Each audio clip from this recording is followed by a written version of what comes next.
Hey everyone, and welcome to another manga recommendations video. This is for the currently ongoing series Ooku by Fumi Yoshinaga, or Ooku the Inner Chambers.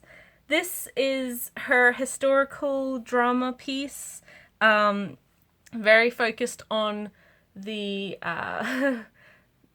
Japanese history and court emperor, that sort of thing. So if you're interested in those sorts of genres and stories, I would highly recommend this. It's been published in the magazine Melody since 2004 and currently has 11 volumes in Japanese, or 12 volumes in Japanese and 11 volumes in English. It's being released by Viz under their signature line, and is just incredibly well done, in my opinion.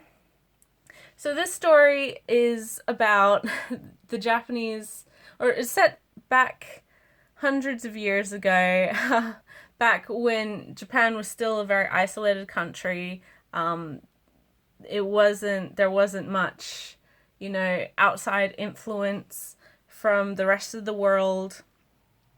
And through some sort of a mix of a plague and kind of a lot of the people believe curse, about 70% of men or boys under a certain age, so about 20, died from this mysterious illness called the red-faced pox.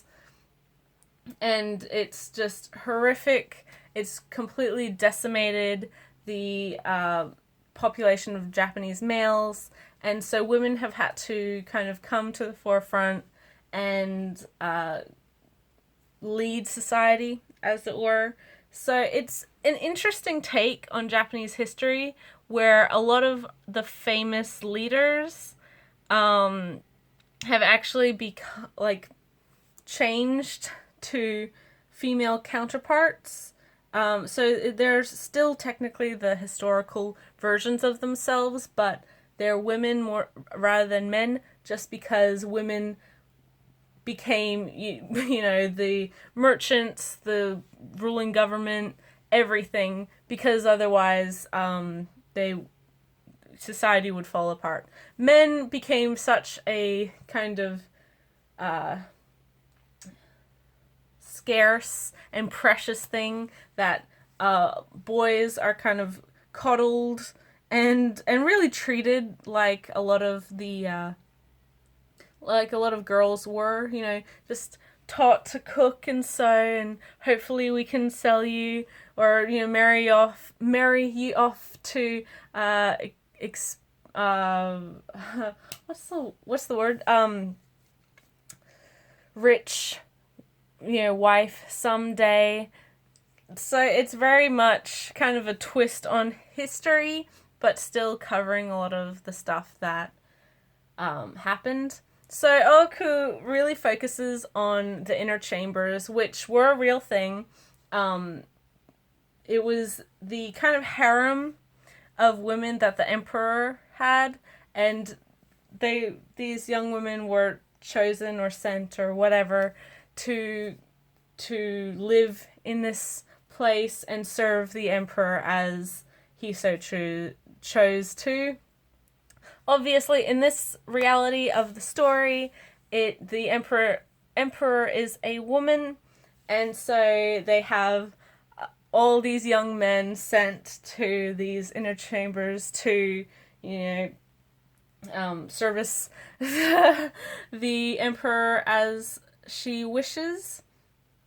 And it's really intriguing.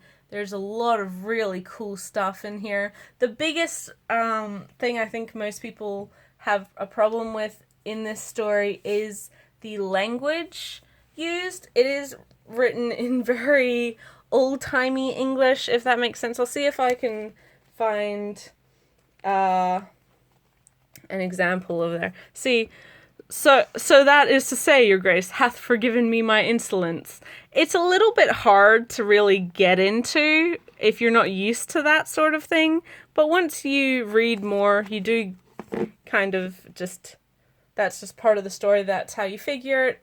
As you can see, Fumi Yoshinaga's artwork is beautiful as per usual, and her very simple style that is, while simple, very emotional, and you still get a huge understanding of the characters, and it's just really, really good. Volume 1, as you can see the cover, like so, the backs all look like this, so I'm not going to flip them over too much. So, Volume 1, Volume 2, Volume 3.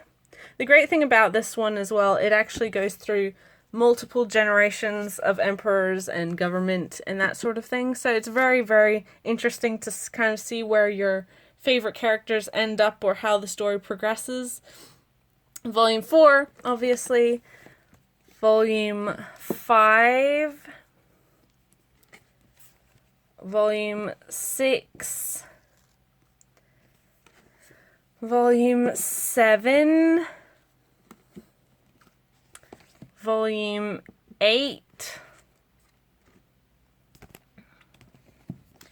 Volume 9, Volume 10, which absolutely ruined me, just by the way, and Volume 11, which is the most recent volume. The series itself is very, even though it has a gimmicky sort of, oh, we're gonna switch everyone's genders and you women are the most powerful people in Japan and blah blah blah, and there's this mysterious disease going around. It's not gimmicky. It's treated very realistically, and you can actually see that, like, if something that horrible happened, then this is probably how things would have worked out.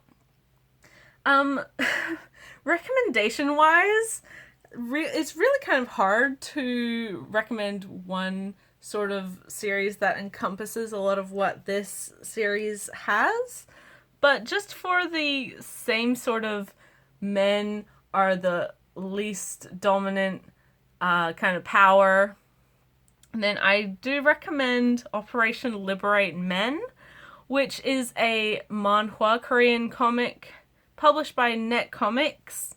I don't actually know if they're still publishing it, but I know they have at least 2 or 3 volumes out, which has the same idea where women are kind of majority control now, and men are, you know, sort of protected or not as dominant as they typically are or were in society. So similar sort of stuff, but yeah, as well, if you're a big Yoshinaga fan like myself, this is a fantastic series of hers. Honestly, probably my favorite of her ongoing stuff, and not necessarily the easiest thing to recommend to people, but it's definitely the most enthralling of her series. Or recent series. So, yeah, thanks for watching, guys. I'll see you in the next manga recommendations video. Bye till then.